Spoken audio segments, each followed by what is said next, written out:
Now we come to the chapter of the twos. We have finished with the chapter of the ones. Anguttara Nikaya, chapter of the twos. Dukkha Nipata. 2.1.2. The Buddha said, monks, these two struggles are hard to undergo in the world. What two? The struggle of householders who live at home to provide clothing, food, lodging, medicines for the sick, and provision of necessities, and the struggle of those who have gone forth from home to the homeless to renounce all bases of rebirth. These are the two struggles.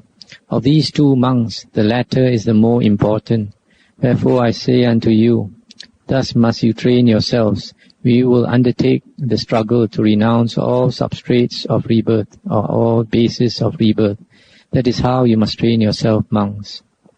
So the Buddha says, that's the end of the sutta. The Buddha is saying that the struggle of householders is to provide the necessities for the home.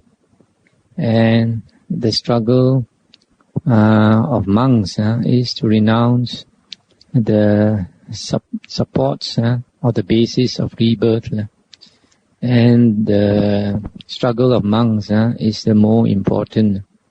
Sometimes we find a lot of people, they go through life struggling one thing after another. When we're young, a lot of people, they struggle to get a good education, and after that they want to get a good job. After that they want a good marriage partner, and after that they want children. One thing after another they want, then a car and a house and grandchildren later, etc. And then at the end of it all, a lot of people, when they are about to die, they are very confused, they are very disappointed, and then they wonder what life is all about.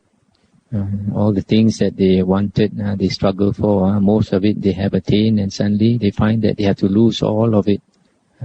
So we keep on coming back again and again to do this kind of struggle. But the Buddha said the struggle to end the cycle of rebirth is far more important.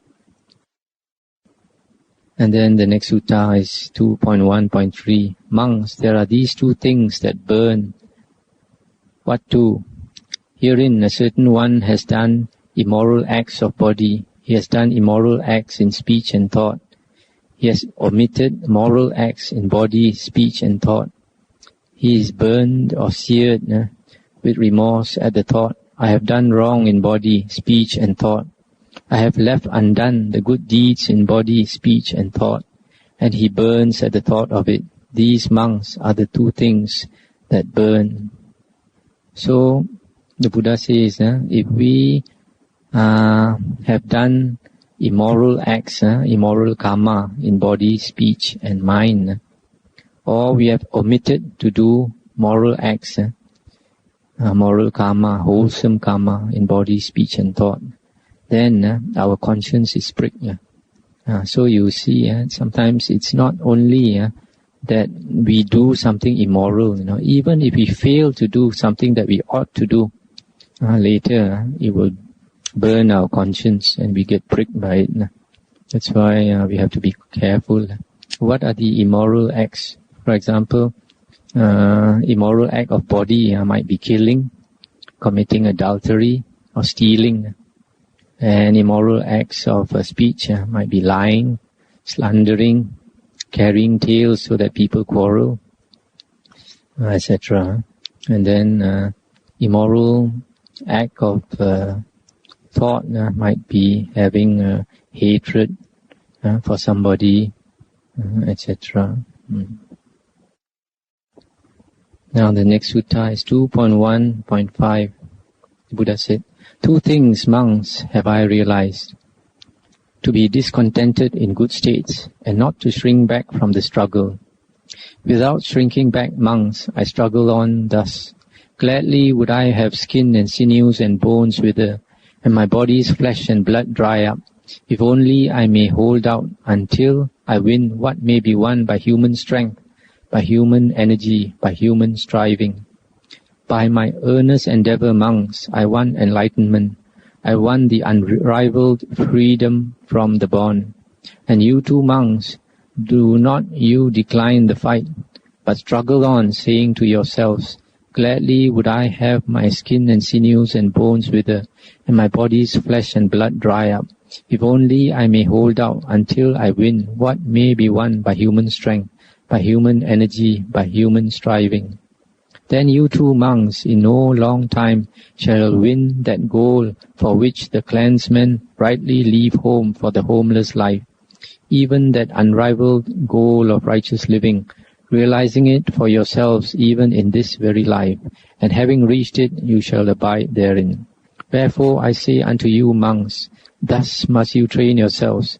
We will not decline the fight, but will struggle on with this thought. Let skin and sinews and bones wither, etc., etc. That is how you must train yourselves, monks. That's the end of the sutta. There's a sutta in the Majjhima Nikaya, I think number 12, where the Buddha described the struggle that he underwent, the 6 years, the various types of suffering he underwent, and it was quite moving to read the way the Buddha struggled.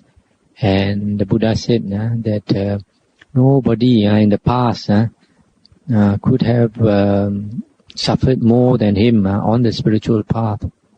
And in the future, the Buddha said nobody also could possibly suffer more than him on the spiritual path.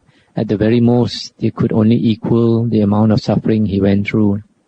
So you see that our teacher is somebody who exerted himself. And the Buddha, that's why, also encourages us to put in a lot of effort. And how much effort we put in would determine how much we get out of the spiritual path. And basically, it is concerned with letting go. The spiritual path is concerned with letting go of the ego, letting go with our likes and dislikes, our opinions, and etc.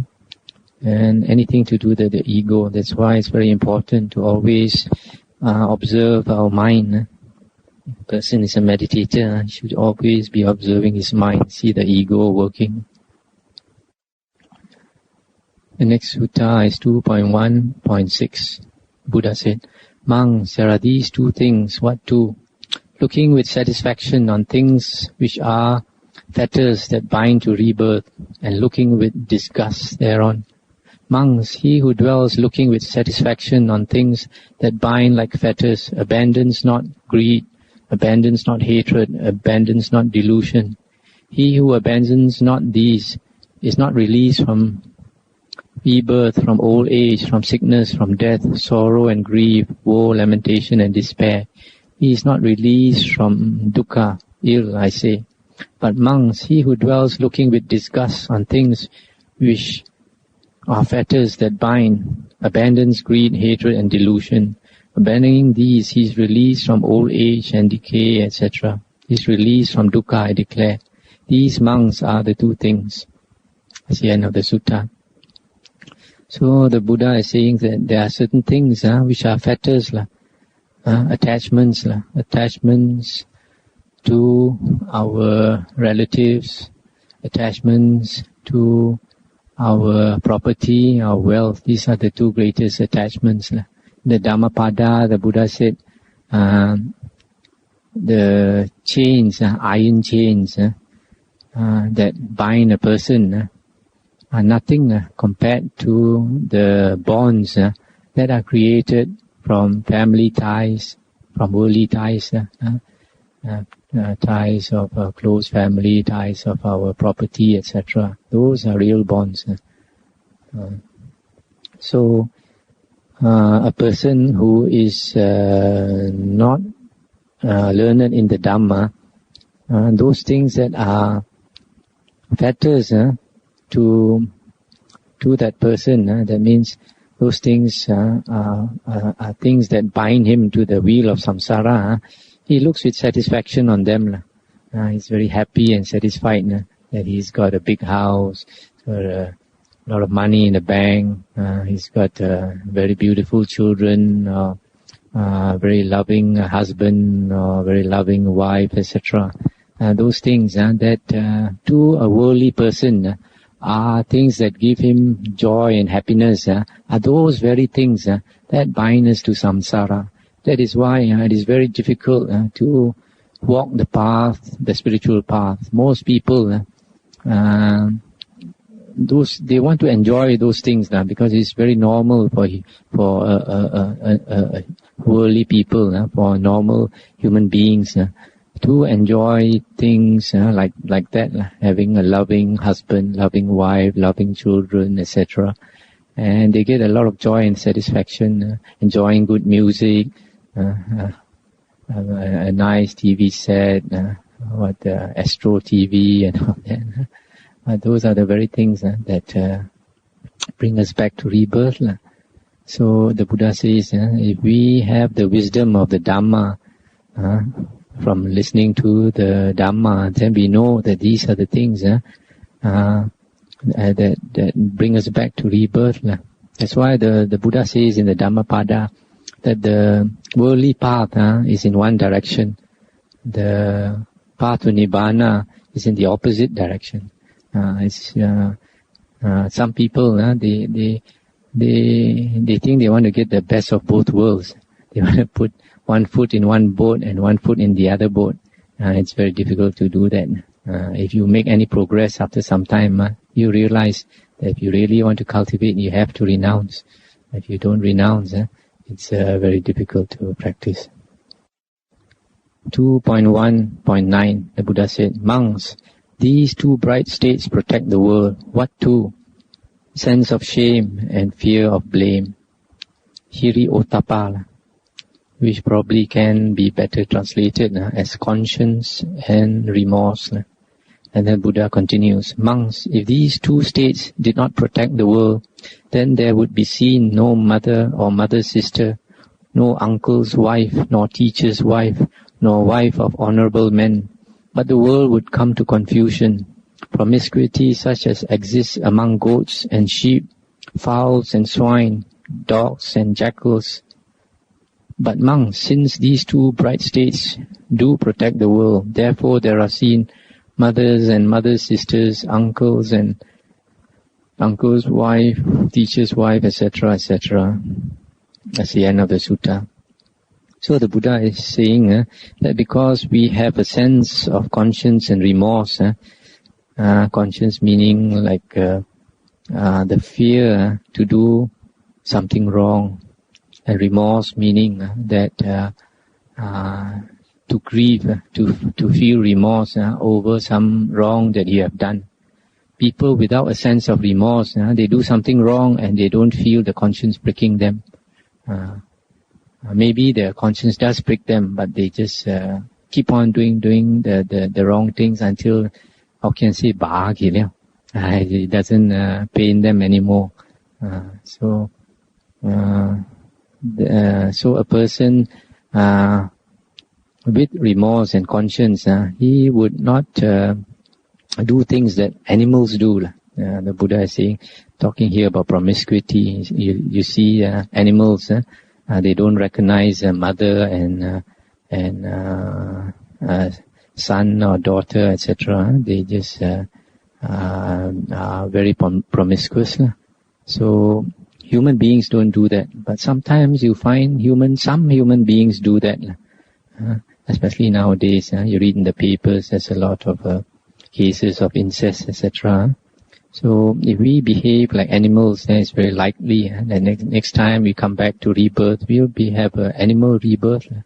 If we behave like devas, then it's very likely that we will have rebirth in the deva realm. 2.2.5, the Buddha said, monks, if in any dispute the offending monk and the reproving monk do not practice strict self-examination, it may be expected that it will conduce to protracted, bitter, contentious strife, and the monks will be unable to live at ease. But when in any dispute both the offending monk and the reproving monk do practice strict self-examination, it may be expected that it will not conduce to protracted, bitter, contentious strife, and that the monks will be able to live at ease. And how do the two parties practice strict self-examination? Herein the offending monk reflects thus: I have fallen into some bodily offense. Now, the other monk saw some particular occasion of bodily offense into which I had fallen. Had I not so offended, he could not have seen it. Since I so offended, he saw it. Seeing it, he was annoyed. Being annoyed thereat, he gave utterance to his annoyance. Thus rebuked by him, in his annoyance I also was annoyed, and told others of my annoyance. So herein my fault overcame me, as in the case of one who has to pay duty on his goods. That is how the offending monk practices strict self-examination. And how monks does the reproving monk do likewise? Herein the reproving monk thus reflects: this monk has fallen into some bodily offense. Indeed, I saw this monk so falling into offense. Had he not done so, I should not have seen him so doing. As he did so, I saw him so doing. At the sight of this, I was displeased thereat. Being displeased, I expressed my displeasure to this monk. Thus annoyed by my expression of annoyance, this monk told others of his annoyance.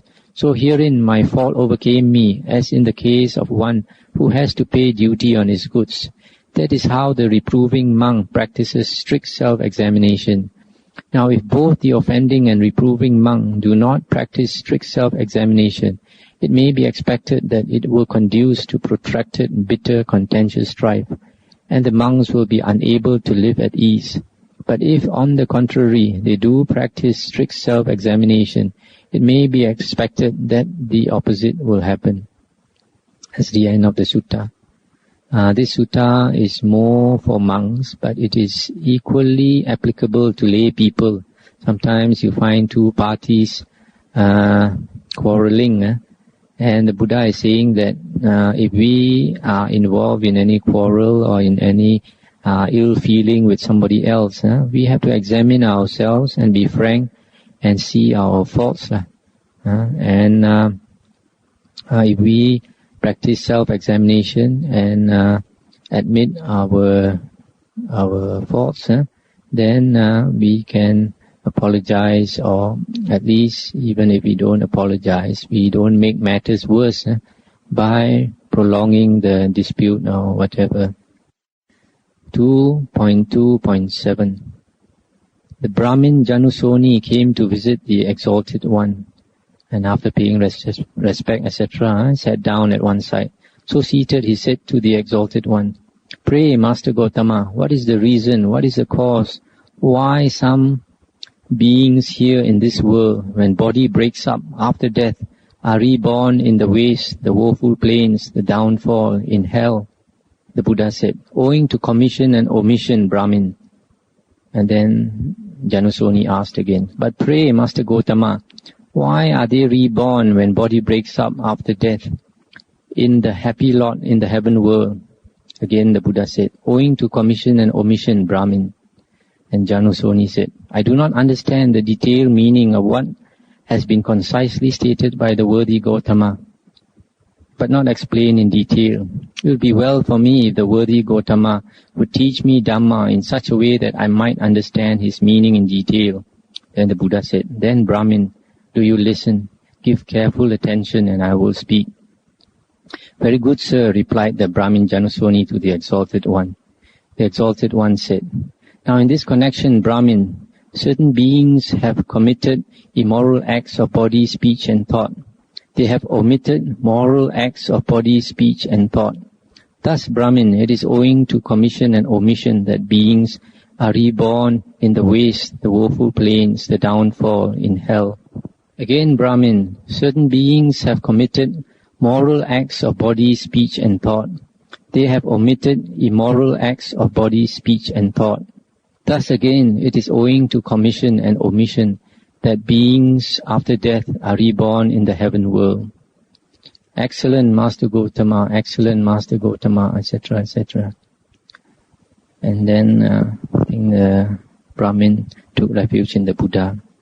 So here this sutta again is about karma. The Buddha again is saying that karma has two parts of it, that the doing of something and neglecting to do something. So just like I explained just now, both we have to look after. Just like, for example, if we create good karma towards our parents, that is good karma. But because our parents have done a lot for us, so if we neglect to look after our parents, and that again is very bad karma. Now we'll come to another sutta, which is a previous sutta which I missed out the last time. It is 2.3.9. The Buddha said, "Monks, it is because I observe these two results therein that I am given to dwelling in lonely spots, in solitary lodging in the forest. What too? Observing my own pleasant way of living in this very life, and feeling compassion for future generations. These are the two results." That's the end of the sutta. Here the Buddha is saying that he likes to live in secluded places, live alone in the forests or caves, etc. for two reasons. One is his own pleasant way of living. That means he has a pleasant abiding for himself, because when a monk stays alone, there is nobody to disturb him, and he's very free to do what he likes. And especially if a monk is good in meditation, he can just spend his time in meditation, which gives him a lot of bliss and a lot of advantage in the spiritual life, because the Buddha said that the cultivation of the jhanas will give you 4 advantages. Cultivation of the mind, cultivation of samadhi, concentration, give you 4 advantages, namely the 4 fruits of Aryahood, Sotapanna, Sakadagami, Anagami, and Arahanthood. This is mentioned, I think, in the Digha Nikaya. And he also said somewhere, I think in the Sutta or in the Vinaya, he says, when he lives alone in the forest, then he feels so free that even when he wants to answer the calls of nature, he doesn't have to look around to see whether anybody is around. And the second reason is feeling compassion for future generations. This is because of compassion for future generations. He is showing the way for monks. In other words, encouraging monks to stay in secluded places, to cultivate themselves. And he also always encouraged monks to practice alone, stay in secluded places and practice alone. But of course, not all monks can do it unless you come to that stage where you can live alone. If you go and try to live alone when you're not ready, it can have a negative effect instead of a positive. The other thing I'd like to mention here concerning this sutta is, in the Mahayana teachings, there is a little bit of contradiction also concerning this one, because in the Mahayana Bodhisattva precepts, one of the minor Bodhisattva precepts is that a Bodhisattva is not allowed or forbidden to stay alone in the quiet place, aranya, a secluded place. He is not allowed, according to the Bodhisattva precept, to stay alone. Whereas here, even the Buddha is already enlightened, and yet he likes to stay alone. And he also encourages his disciples who are not enlightened yet to also dwell alone, to cultivate themselves. The other person who is famous for staying alone is Mahakassapa, the very ascetic monk, disciple of the Buddha.